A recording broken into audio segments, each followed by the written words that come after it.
The seventh spirit of the Goetia is Amon.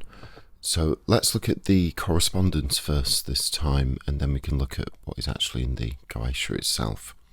So the dates for Amon are the 21st to the 31st of May. Direction is north. Tarot is the Eight of Swords. Planetary correspondence is the moon. Metal is silver. Elementally water, but there is an element of fire in there. I'll get into that a bit later. Colour would be a purple or violet colour. Plant would be nightshade. I would recommend for incense to use jasmine and cinnamon. And the zodiac sign is Gemini, and the N for Amon is Avaj, Sekor, Amon, Ninan. Now let's have a look at what the Goetia says about this spirit.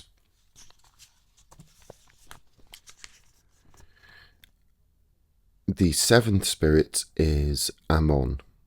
He is a marquis, great in power, and most stern. He appeareth like a wolf with a serpent's tail, vomiting out of his mouth flames of fire. But at the command of the magician, he putteth on the shape of a man with dog's teeth, beset in a head like a raven, or else like a man with a raven's head. He telleth all things past and to come. He procureth feuds and reconcile controversies between friends. He governs 40 legions of spirits. His seal is this, which is to be worn, which is usually there, and then it's the sigil. So, quite a lot of things stated in there. And some of it is particularly about the imagery is quite strange. So let's look into that a bit more. Now, you'll notice a pattern here with the Goetic spirits, where it is stated that they can telleth of things past and to come. They can tell the past and the future. Now, excuse me, I think that is, from my experience, an aspect of most spirits. Some are stronger in this area than others, but they generally have the power to inform you of things that are to come and things that have already happened.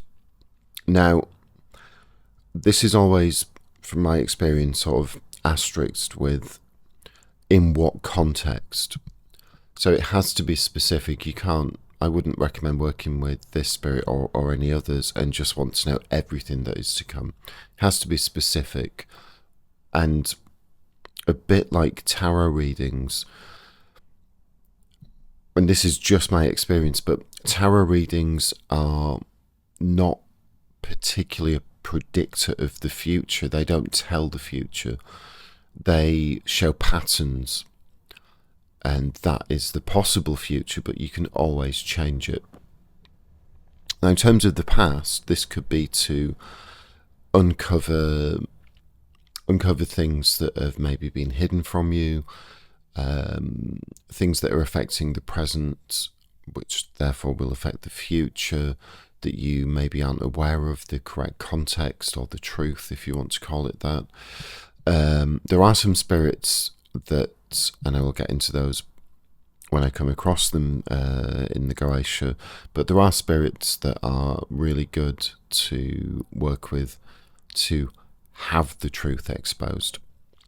Lucifer's not a Goetic spirit, completely different pantheon, but Lucifer is one of the best spirits if you want to have a truth exposed. Just be wary of, are you actually ready for that truth to be exposed. So that's why I think that is mentioned in a lot of the spirits, that they can help with things that the truth of things past and to come. The imagery is very, very odd and quite unique. He appeareth like a wolf with a serpent's tail, vomiting, very specific word in there, vomiting out of his mouth flames of fire. But at command you can change Amon into an even weirder looking thing, which is a man's body with dog's teeth in the head of a raven. I'd personally just want to stick with the wolf with the serpent's tail, but okay.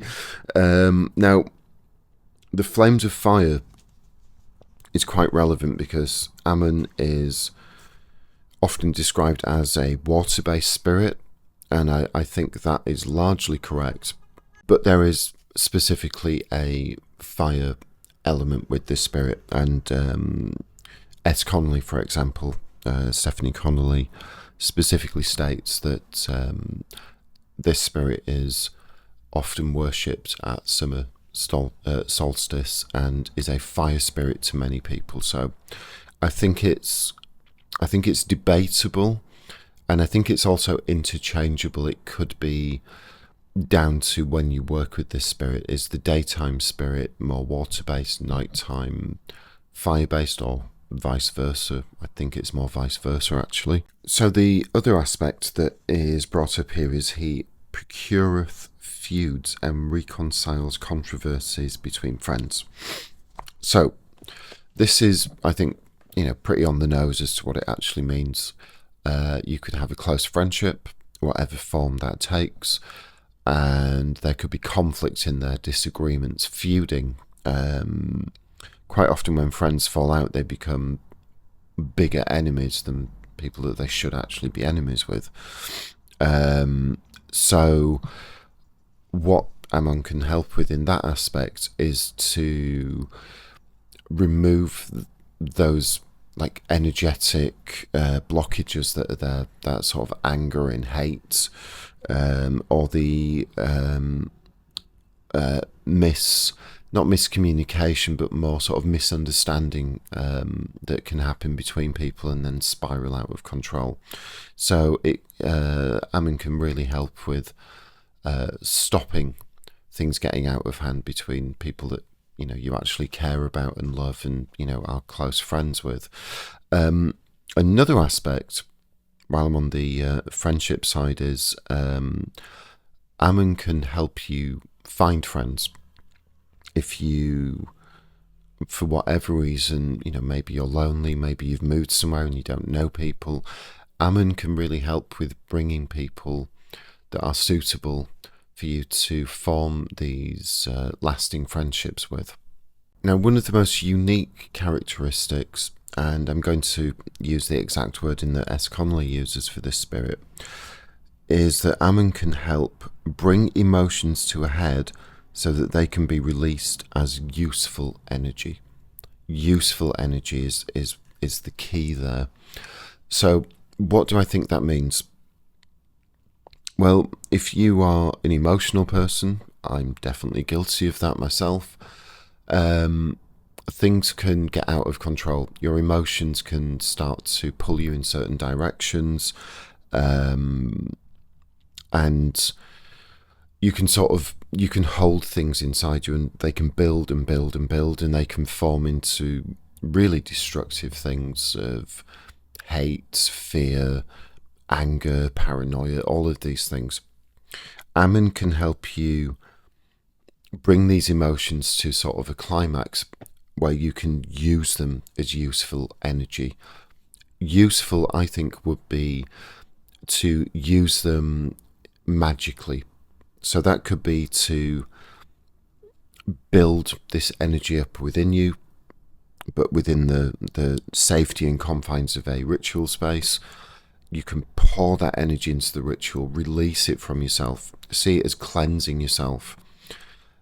and you can actually use it to contribute to the outcome that you are wanting to get from the ritual. It's not something that you should take lightly or deliberately put yourself into, but if you are, finding that emotionally you are holding on to things, that you are starting to be self-destructive, that you're struggling, your emotions are a bit out of control, then Amon is one of the spirits to use that constructively. Amon can also help with divination and can help the witch, the person, the practitioner, to really discover and find their own true will. Working with him in areas of finances, of acquisition, of money, particularly finding a new job or the right job, is one of the things that he can really sort of bless and assist the magician with. And he can also really help with things like shape-shifting. Again, not literally astral shape-shifting. Love spells, binding spells, cursing, and I think it was J. Thorpe. Yeah, it was J. Thorpe who described the spirit as the demon of domination. So just a bit of history. The original name for Amon was Amen or Amem, and he was an ancient Egyptian deity. Now, he was later incorporated into the Roman paganism of the Roman Empire, and he then became Amon and would quite often be used as a support for those people that were on the road, that were travelling.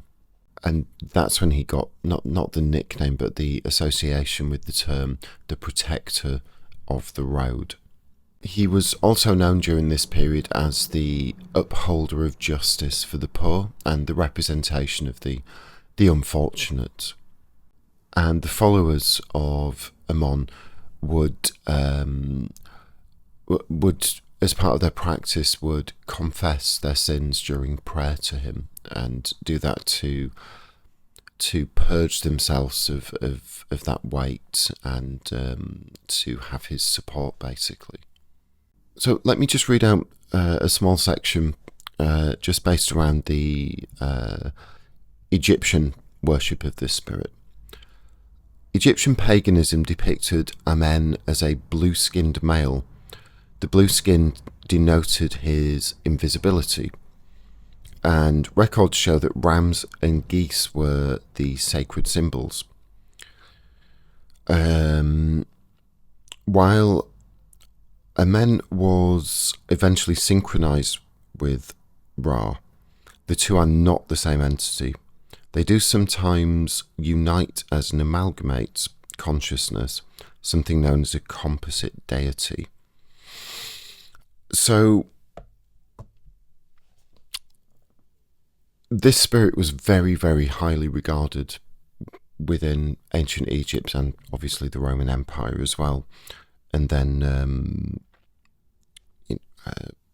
the consensus generally is that the Ars Goetia originated from the area of Greece, so that's why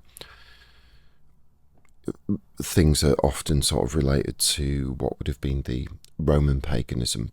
But very, very highly regarded within ancient Egypt, considered sort of at times an amalgamate or a composite part of Ra. And obviously, if you have any knowledge of ancient Egypt, you will know of the level of worship with Ra. I think that covers. I could go on for another 20 minutes, but I'm trying to keep these brief. So I think that covers this spirit in enough detail for, if your interest has been piqued, for you to, maybe look into this spirit more and potentially even, make a connection if you choose. But Thank you for watching, and we'll move on to spirit number 8 in the next video.